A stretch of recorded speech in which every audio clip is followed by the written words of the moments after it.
tapi isinya gitu kan, karena di sana itu kalau saya lihat ini kan memuat syarat tentang kaidah gitu loh.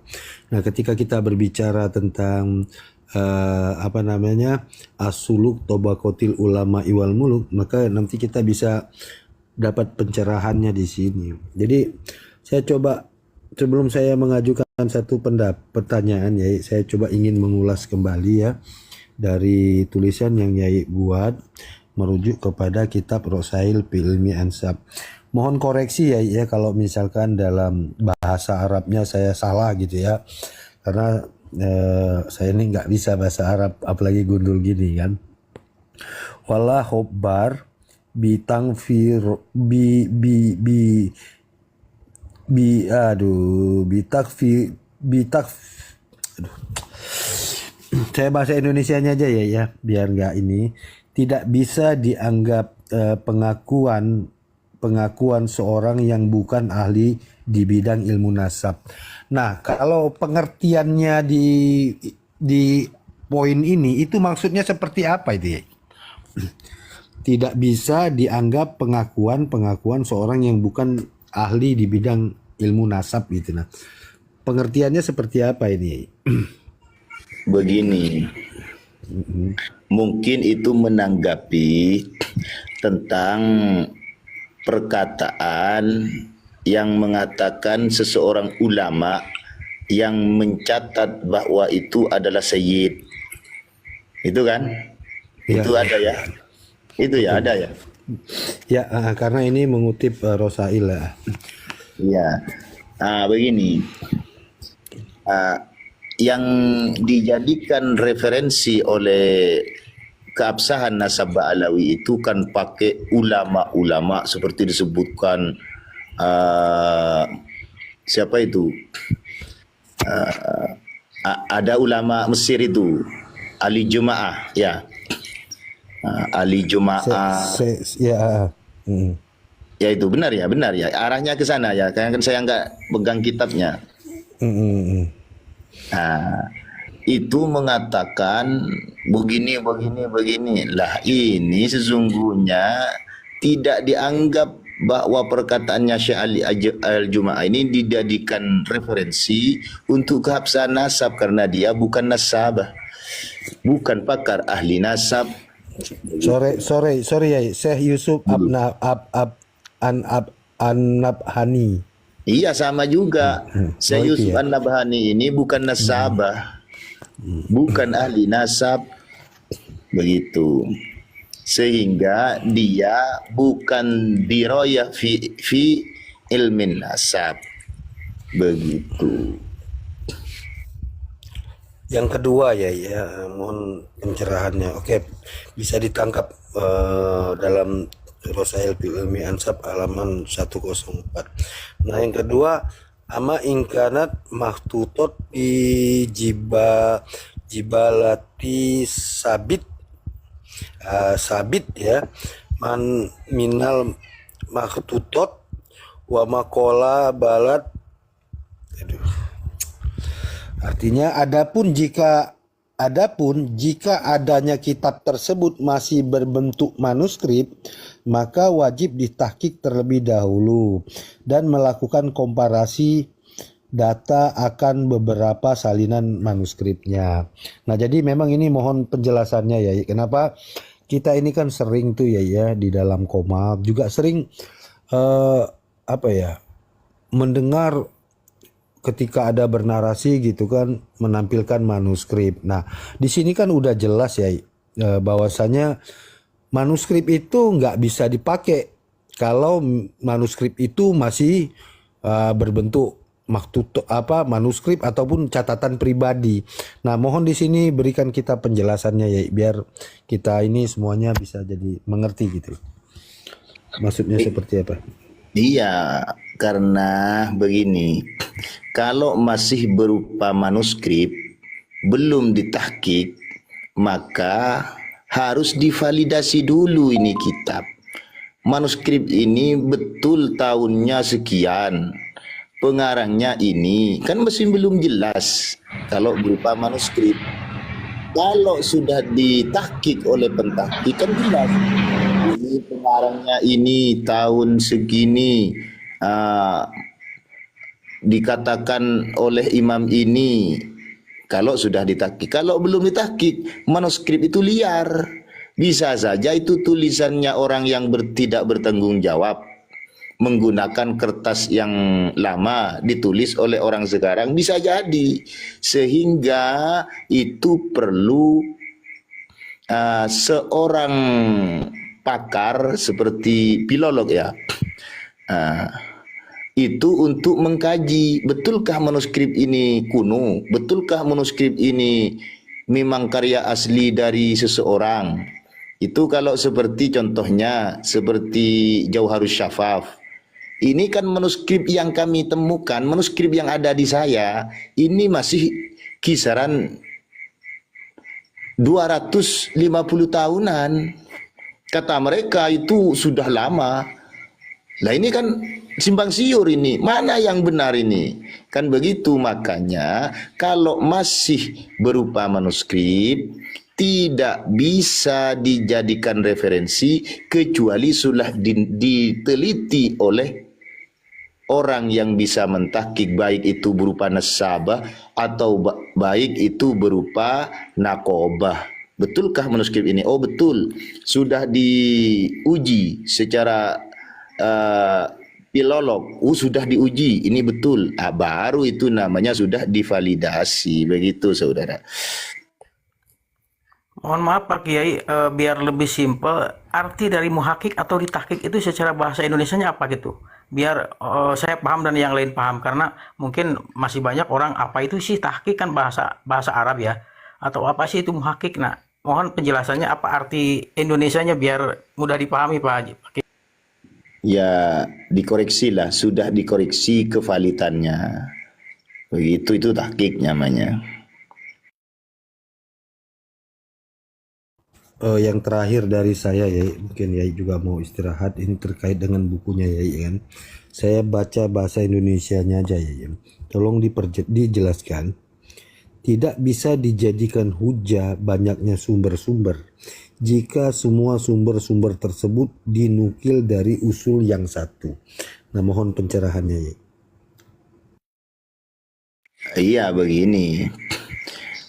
Kan sekarang ini bahkan saya sedang menulis sebuah kitab dengan bahasa Arab, karena saya ini kalau dengan bahasa Indonesia ini kurang ahli dalam bahasa begitu saudara.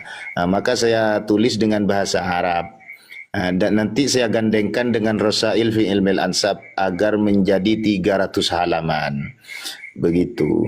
Saya sedang menulis sekarang kitab tentang ulama yang mencatat mulai dari Syekh Ali As-Sakron sampai saat ini saya temukan kurang lebih 150 kitab yang telah mencatat nasabnya Ba'alawi, tapi dimulai dari Syekh Ali bin Abi Bakar As-Sakron.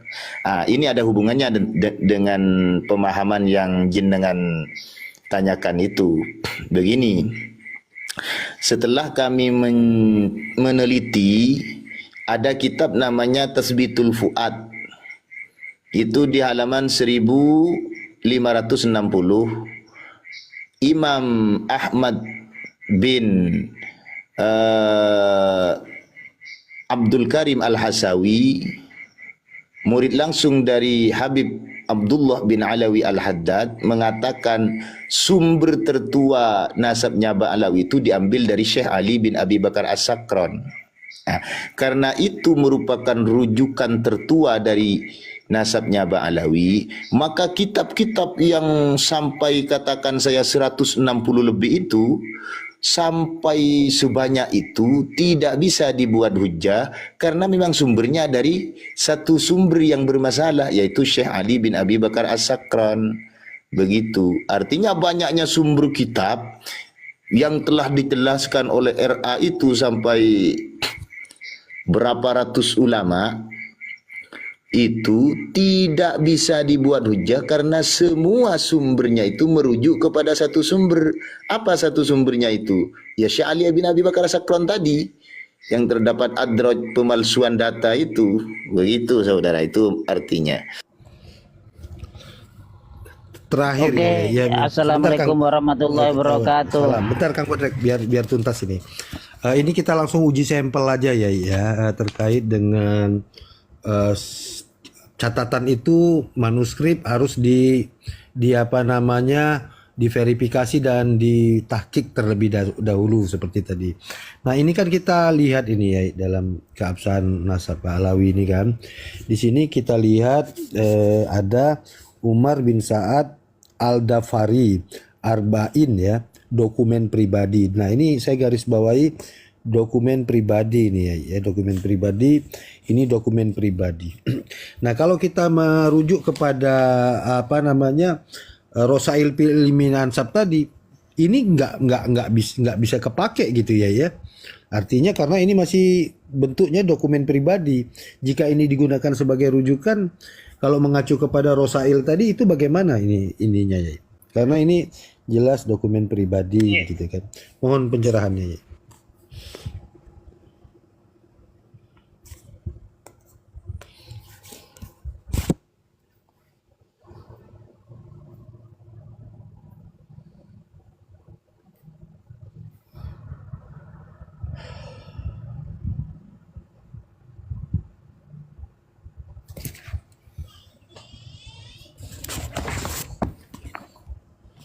Akune Gus Budrek ini dilaporke loh.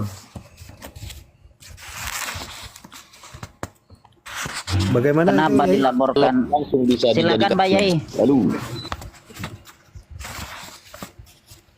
begini, kalau dokumen pribadi itu memang tidak bisa dibuat sebuah dalil Rujukan ya? untuk mengisbat nasab. Ya rujukan ya, sebagai rujukan ya, karena memang dokumen pribadi tidak bisa diakses. Mana dokumennya? Nggak ada di pribadi saya. Mana buktinya? Pokoknya ada di saya. Ya apa itu, bukan bukti namanya. Begitu tok. Iya. Oke, cukup. makasih Terima Pak Yai, kasih boleh banyak, Yai. melanjutkan. Terima kasih banyak Pak Yai, dari tad- saya cukup. Nah. Ya, boleh saya bertanya Pak Yai satu saja. Yang terkait tadi bahwa 150 lebih ulama mencatat nasab Alawi. Lah, inilah yang seringkali dijadikan dalil mereka bahwa mereka itu mempercayai ulama, yang menganggap ulama-ulama itu ulama-ulama sikoh begitu. Pertanyaan saya, ukuran sikoh itu seperti apa di dalam ilmu nasab itu atau kaidah nasab itu? Ulama yang sikoh itu yang bagaimana? Kalau dari 150 itu tidak ada yang sikoh, itu terus yang sikoh siapa Pak Yai? Gitu aja Pak Yai, makasih.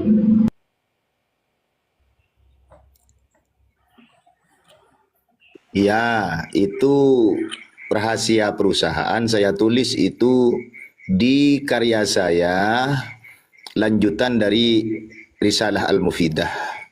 Itu insya Allah 200 halaman. 250 halaman itu. Saya sedang tulis dan saya sampai 50 ulama masih. Dan dalil-dalilnya begitu. Dan kenapa ulama ini menyebut nasabnya Ba'alawi ini? Karena kebanyakan itu mengambil dari Ali Asyilli, Muhammad Asyilli, dari kitab Masyra'ur Rawi. Yang Masyra'ur Rawi ini mengambilnya dari kitab Al-Burqatul Musyikoh. Semua ulama yang menyebutkan itu ternyata referensinya yang dijadikan rujukan adalah Al-Burqatul Musyikoh. Nah, karena Al-Burqatul Musyikohnya ini bermasalah, maka semua ulama ini juga bermasalah. Kenapa bisa jadi bermasalah? Karena kata Rosail fi ilmil ansab, karena kaidah lagi ini, al ansab lil basar kal asanid lil khobar. Ini bisa dicek di halaman 34. nasab-nasab manusia itu sebagaimana sanad di dalam khobar hadis. Sehingga kalau ada hadis maudhu, saya kasih contoh itu hadis maudhu yang diriwayatkan oleh ribuan ulama, tapi statusnya tetap maudhu, tetap palsu. Sama dengan nasab. Nasab ini kalau memang rujukan pertamanya sudah maudhu, sudah palsu, maka diterangkan oleh 100 ulama pun tetap palsu pada dasarnya. Tidak ngaruh karena al-ansab lil bashar kal asanidi lil khabar. Begitu saudara, paham? Nanti ini penjelasannya di kitab yang saya tulis itu Oke. nanti jelas. Oke, terima kasih Pak Yai. Ini mengembang, mohon maaf satu lagi. Jadi apakah seorang yang sikoh, dianggap sikoh di dalam ilmu nasab, bisa jadi tidak sikoh di dalam ilmu fikih? Apakah bisa begitu atau sebaliknya, Pak Yai? Ya lain memang. Kalau ilmu fikih itu kan berdasarkan Enggak, maksudnya begini. Orang misalkan begini, ulama bisa diambil rujukan kesikohannya di dalam fikih, tetapi belum tentu di dalam ilmu nasab dia tidak bisa dijadikan rujukan karena ketidaksikohannya di dalam ilmu nasab. Begitu. Apakah bisa begitu, Pak Yai? Iya, saya jelaskan ini. Iya, begitu saudara. Karena fikih itu berdasarkan pemahaman yang berlandaskan nas, begitu. Berlandaskan nas, pemahaman seperti contoh Imam Syafi'i ini mengartikan hadis innamal a'malu binniyat, kan begitu. Imam Syafi'i ini mengatakan itu syarat sah. Kalau ulama yang lain adalah syarat kesempurnaan saja, bukan syarat sah. Maka innamal a'mal ini mengandung innama kamalul a'mali.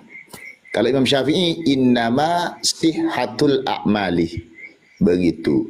Lah nanti penemuan pemikiran seperti ini lebih banyak ulama mana yang mendukung, maka yang lebih banyak itulah yang dianggap jumhurul ulama, yang dikatakan ini yang paling valid. Karena pemikirannya Imam Syafi'i banyak diambil oleh ulama. Itu kalau fikih.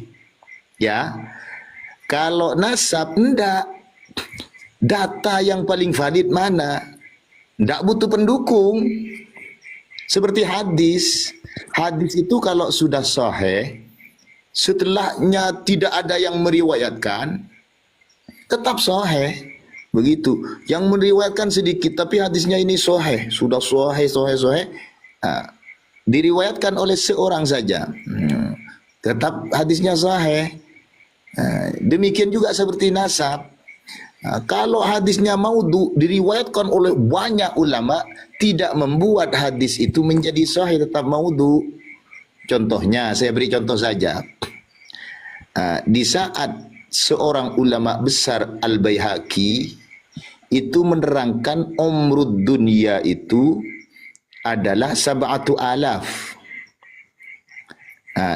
Wa ana fi akhirihi alfa. Kan Nabi mengatakan saya ini ada di 100 tahun umurnya dunia. Ini diriwayatkan oleh ulama banyak. Karena ini oleh ulama dikatakan hadisnya ini dhaif, lemah, tidak bisa dibuat dasar. Maka walaupun diriwayatkan oleh banyak ulama tidak dianggap karena hadis itu berdasarkan fakta, berdasarkan apa itu namanya,